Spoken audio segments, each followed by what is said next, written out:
Hello fellow traders, Marv Eisner here from Timeless Dollar Trading Academy. In this short video, I'm going to demonstrate another way of how you can use the Taylor trading technique to trade more successfully.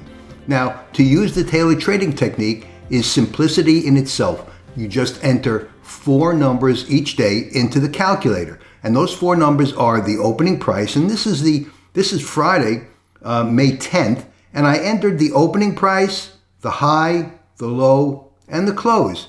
And I'm going to take you over to the calculator. Here's the calculator. And here's Friday, May 10th. I entered the open, high, low, close. I didn't enter the closing price yet.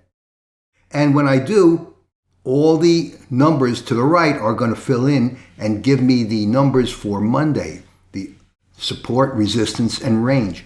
But I'm going to put the last number in for Friday, and that was 52.45. So I'm going to enter 52.45. Enter. And as you can see, the numbers in the columns to the right filled in. Okay, so what are we looking at here in the calculator? What is the information that we're going to get? Well, we're going to get the resistance, the support, resistance and support, and these are the 2 yellow columns. And then there's a third column that I want to point out, the gray column here, and this is the range. Now, the actual support and resistance numbers are important, but even more so is the range, because the range is unusually accurate. And here in the column in gray is the range. And these are the ranges for each trading day, okay? So we can see what the projected range is going to be. So now I'm going to go over to the actual chart and demonstrate how to use the range in determining where the market is going to trade. Here's my chart. This is Friday, May 10th. I'm going to go back several days. Here's Thursday the 9th, and here's Wednesday, May 8th. And you'll notice Wednesday, May 8th, prices didn't trade anywhere near the trading zone. This was the previous close, this black line here. This was the previous close, and prices traded pretty much at the previous close on Wednesday. But the trading zone is still very useful. And why? Because, as I said, the range is very accurate. So the market opened up right over here and started moving up. Now, I know the range on Wednesday, May 8th, and I'm going to go back to the calculator. And here was Tuesday. And on Tuesday, the range was forecast to be 27 points, okay?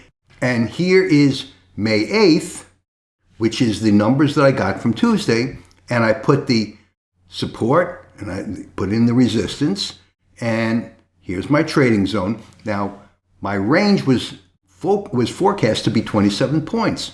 And so the market opened nowhere near the trading zone. So where is the market going to go? Well, if I can tell you that the calculator is accurate in terms of the range, what we can do is then clone the range, and I'm going to move the clone to where I feel the intraday low is. And here's where the market opened up. Here's where the market opened up, right around 51.93, okay?